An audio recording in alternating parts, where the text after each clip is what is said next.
Hello, hello, hello, everyone. Welcome back to another video. Well, let's check it out. Let's see what I got for you right now.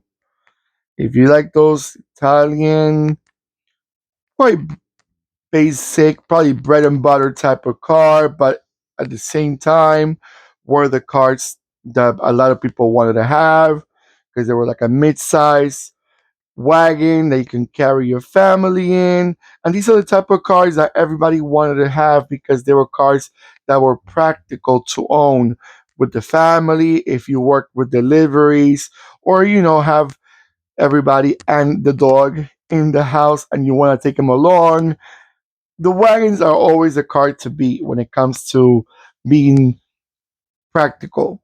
And these, like this one right here, is one of those wagons that mid-size and quiet.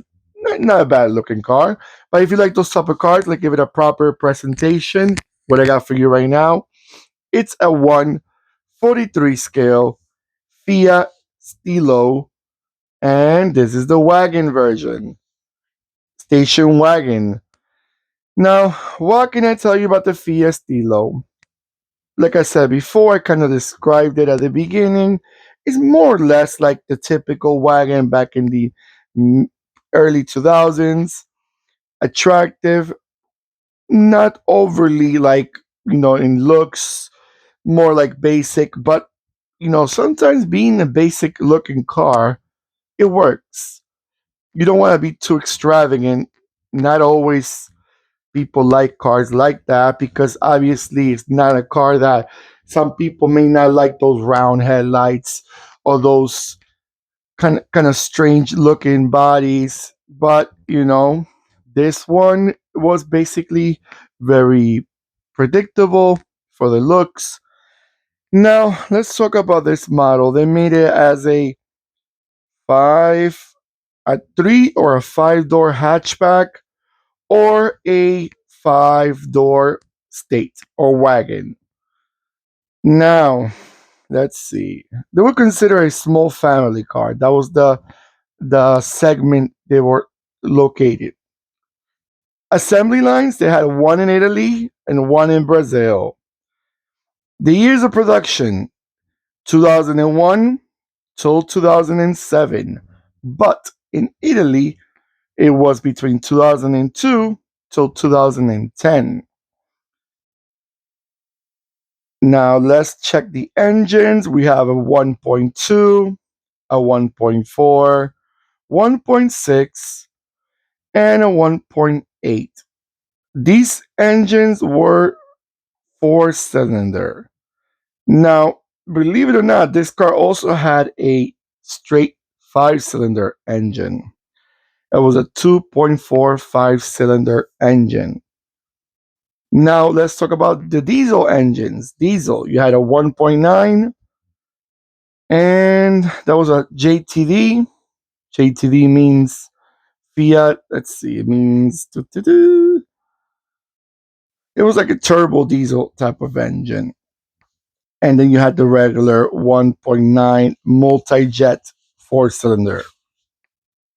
Transmissions, we had a 5 speed manual, a 6 speed manual, a 5 speed automated manual, which is called cell speed. And those are the options for the transmissions. It says here the Stilo came in third place in the Car of the Year awards in 2002, just right behind the Peugeot 307 and the Renault Laguna. So hey, that's not a bad position for a car that some people may come and say, oh, the car's not, it was not the most attractive, it's not the most this, but being third place is not a bad position. Not a bad position.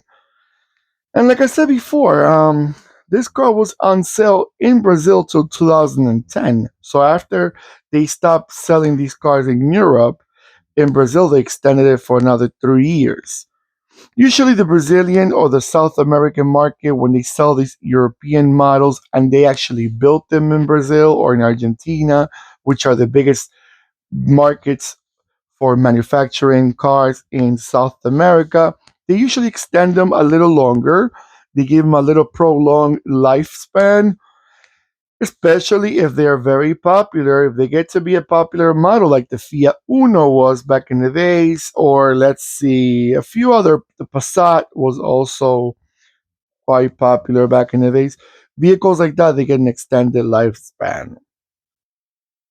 All right, I'm gonna let it go around in a few times, and I'll be right back.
All right, everyone. I want to give you a few more details, or a little bit more information about this car that I was actually reading right now, which it seems quite important to know.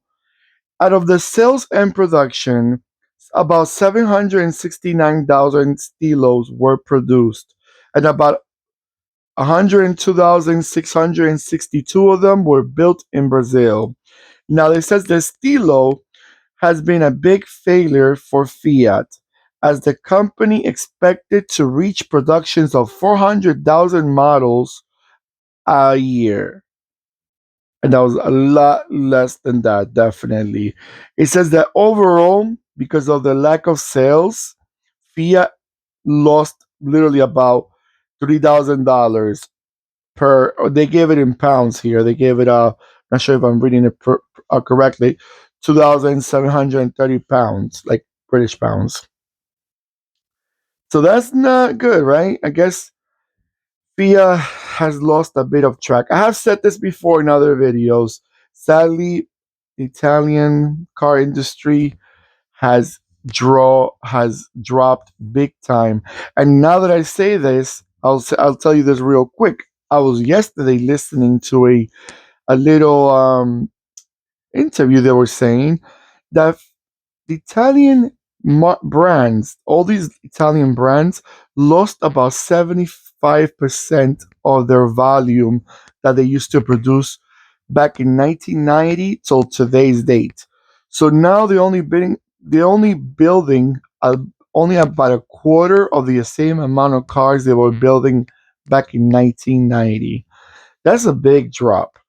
That's actually very concerning. If I was in the Italian industry, and the few brands that are owned still by that are still located in Italy, like Fiat, they're owned by Stellantis, and Stellantis is it's it's more like, let's pray that the brand does well.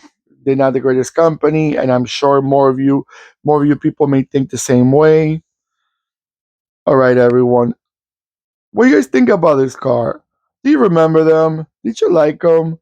Was it just a very simple car for for your taste, or you're the opposite? You find them to be attractive and elegant as being quite plain and quite. I like the rear end a lot more than the front end.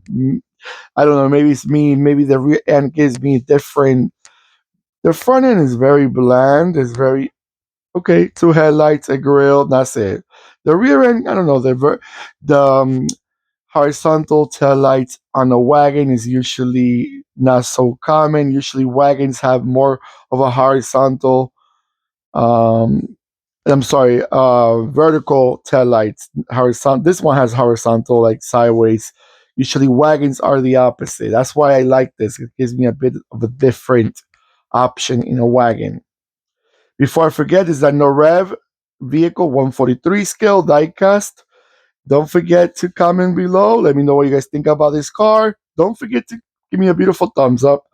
Thank you so much. And don't forget to click and subscribe and click the bell next to the subscribe button that will remind you when I post more videos. Take care of yourselves more than ever and goodbye.